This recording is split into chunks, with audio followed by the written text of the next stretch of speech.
they had kind of several levels of assessment, and potentially strong, and as far as I know, Ford have similar rules, but I don't know who learned from whom, or maybe they just established independently. So everybody, for instance, you are a young employee and very talented and very ambitious, and you can apply for assessment to the subject if you have potentials to become a top manager someday. And if you go through the assessment and you kind of go to this list of people who are selected, like 20 people, 30 people, who might become then kind of new stars, kind of rising stars, CEOs of the company coach these people. They give them their classes. They teach them. And it's fun for these CEOs or other top manager executives, and it's just invaluable contribution for these rising stars. Think about this: how often your executives provide classes, not meetings like how-to meetings, classes about their experience, about something not like, again, everyday operations, but something deeper than how-to. How they share their way of thinking with other people, how they do this.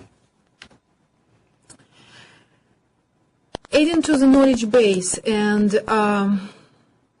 again, how it happened. For instance, you have new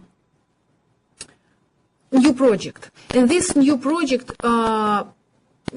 is devoted to some unique product, something unique that other people don't know. How then this unique expertise will be shared to others? This is again the way of building collective knowledge. And managing the project mix is, and we will talk about this later, that there are three types of managerial practice in PSF.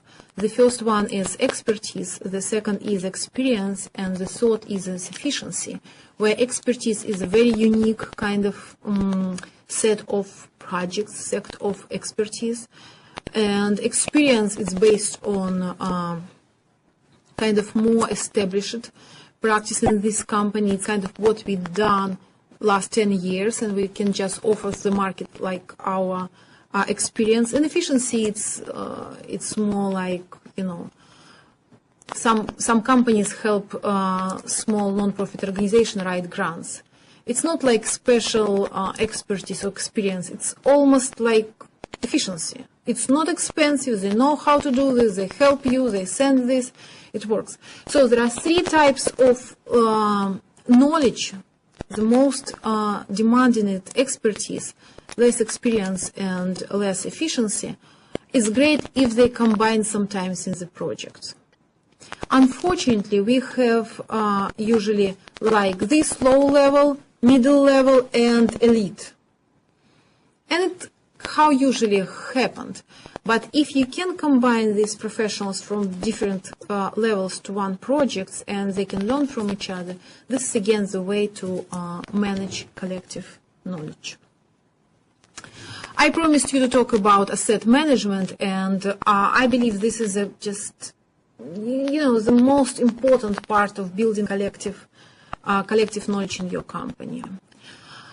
Two criteria of asset management for your organization. And actually, I do asset management for myself because I'm a professional. I used to have my own PSF, and I will have my PSF. You are a unique product. You are a unique talent, and you can offer something in your market. And you have to do your own asset management constantly as well. So the first criteria, and again, about your department, about your team, about your organization, the same.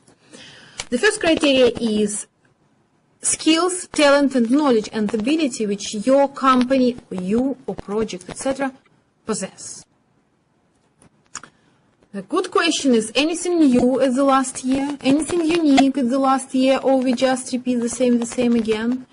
And we must build like spectrum from asset milking when we just use our expertise and efficiency, and to asset building where we contribute 80% and get back only 20%, but this is how we contribute to our future.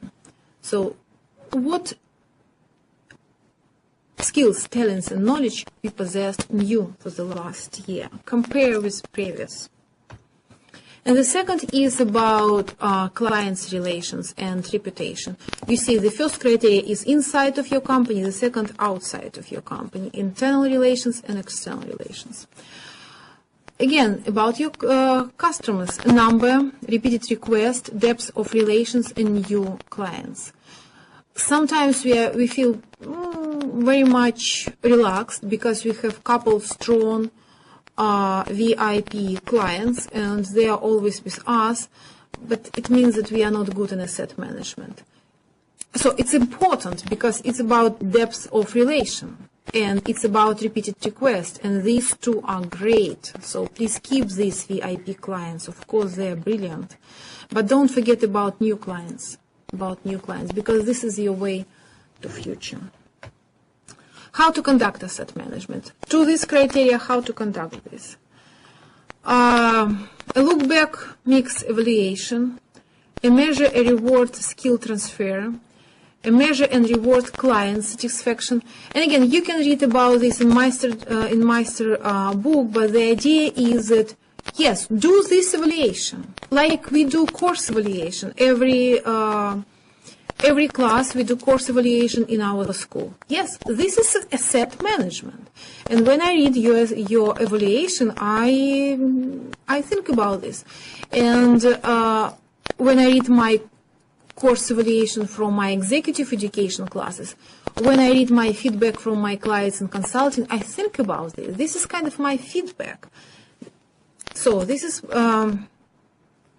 this look back mix evaluation and measure reward client satisfaction. Every single company, every single project must have feedback from your clients. If you work for, just ask yourself, does it happen in your organization? How many projects you did with no feedback from your clients? With some feedback from your clients, but not statistical, not serious feedback like all schools does.